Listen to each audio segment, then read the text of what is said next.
Welcome to this explainer. Imagine, just for a second, that we're heading out on a bit of a fairy tale quest. Picture a go-to-market team, your marketing and sales folks, and they've set out on a super simple mission. They literally just want to know how their business is doing. But standing between them and a nice, tidy pile of answers, there are dragons. First up, you've got the terrifying guardian of data security, which, let's be honest, is usually defeated by a massive mountain of paperwork. And then there's this multi-headed monster where no two heads can actually agree on what a single metric means. Eventually, our heroes realize they have to build a system where the data finally just agrees with itself. So today, we're going to learn exactly how to slay those dragons and build that system. Okay, let's dive into this. Who here feels like they have a bit of a parent-child relationship with Claude right now? If you've been using large language models lately, you probably feel this in your bones. We're interacting with these AI agents all day long, watching them learn, watching them completely stumble, and trying to guide them. Honestly, it's a lot like teaching a toddler how to use a spoon for the first time. We give them prompts, we get super frustrated when they completely ignore our instructions, and then we just try again. It's a highly relatable, kind of hilarious reality of navigating our daily lives with new AI. But the real question is, how do we get them to actually do real, trustworthy work for us? Well, here's our roadmap for this explainer to figure that out. First, we'll look at the age of Agent GTM. Then, the new AI trust problem. After that, we'll cover 3 specific design patterns: scaffolding and intent, the Radiant Librarian, and judge and jury. And finally, I've got a quick bonus for you on using high-tier agents. All right, let's kick things off with Section 1, the age of agentic GTM, going from spreadsheets to valedictorians. Think about it. Historically, go-to-market professionals haven't exactly been heavy code builders. If you had a brilliant idea as a marketer or salesperson, your main tools to build it out were what? Spreadsheets and PowerPoint slides? But AI has completely flipped that script. Tools like Claude have essentially become a bicycle for building. It makes complex problem-solving incredibly accessible. Suddenly, non-technical folks have a literal magic wand. You now have an infinite supply of eager, valedictorian interns with computer science degrees sitting right at your fingertips, ready to iterate on solutions faster than you can blink. You are officially technical enough to be dangerous. But bring on this army of brilliant interns brings us to our next major hurdle. And that brings us to Section 2, the new AI trust problem, or as I like to call it, the confident hallucination. What's really interesting about this is that our new valedictorian interns have a major, almost fatal flaw. A couple of years ago, everybody was panicking about AI hallucinations. Today, we just call it a trust problem. Because here's the thing, if you ask your AI intern for a really complex revenue report, it does not look at you and say, I'm not sure. No way. It says with absolute unwavering confidence, here you go, and hands you a completely wrong answer that looks exactly like a right answer. And as you can imagine, that is a massive issue when you're trying to actually run a business. So, what does this all mean? How do we actually fix this trust problem? You might think the answer is some bleeding-edge technical optimization or some magical prompt engineering incantation you found on social media. But the real secret is actually way simpler. As the source material bluntly puts it, when in doubt, manage your agents like other humans. Think about it. We already have decades of proven frameworks for getting humans to do great work together. We just need to take those exact same frameworks and apply them to our AI. The absolute most practical tip you can take away here is using a concept called commander's intent. This is a military concept, but it translates beautifully to AI. Basically, it means telling your team, or in this case, your agents, why you want them to do something. You give them the overarching goal rather than micromanaging the how.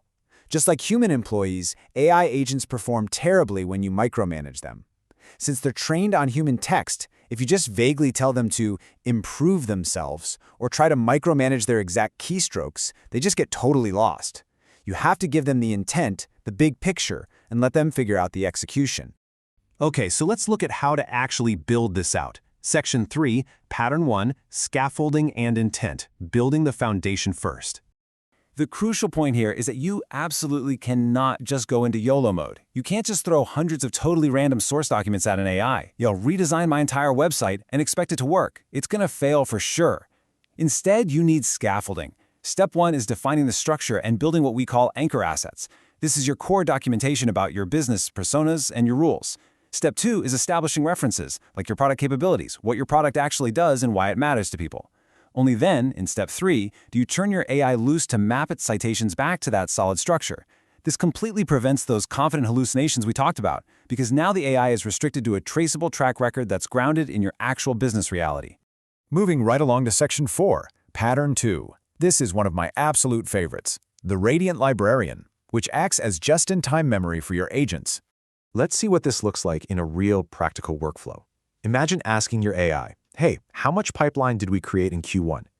A standard agent's instinct is just to guess. It thinks, okay, well, Q1 is January to March, so I'll just look at the created date.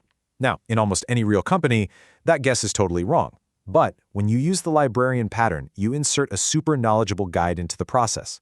The agent is forced to consult the librarian first. The librarian holds your company's specific schema memory and says, actually, hold on, our fiscal year is February through April, and pipeline only counts if it's stage 2 or later. The agent takes that specific context and then delivers a totally correct, trustworthy answer with receipts. Boom. You've instantly fixed the trust issue just by giving your intern a guide. Which brings us to our most advanced setup. Section 5, Pattern 3, Judge and Jury. We use this for solving massive headaches like multi-touch attribution.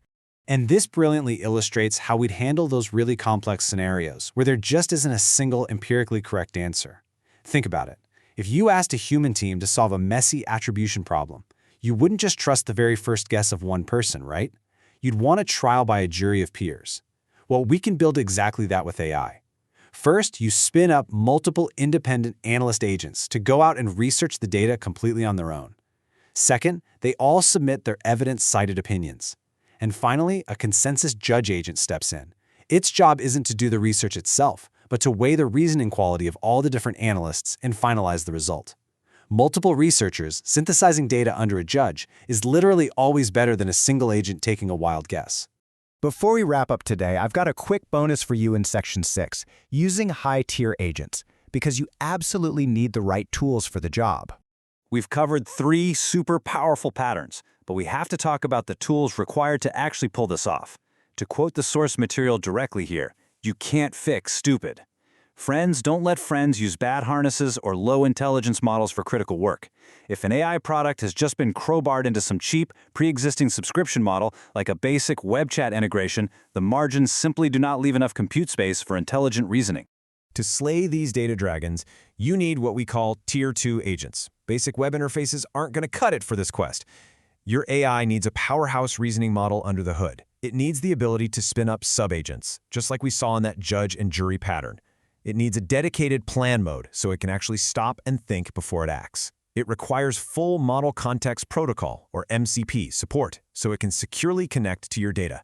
And it needs file editing capabilities to build out those anchor assets we talked about.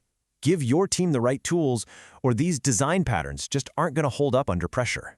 So bringing it all back to the end of our fairy tale, when you define the structure, introduce a Radiant Librarian, and use a judge and jury for the really hard questions, your data finally agrees with itself. That scary dragon of untrustworthy AI, it transforms into your absolute greatest asset, ushering in this whole new golden age of growth and creativity for your go-to-market team. So the ultimate question I want to leave you with today is this. Armed with these new design patterns, how are you going to manage your new team of infinite AI interns tomorrow? Thanks so much for joining me on this explainer, and I'll catch you next time.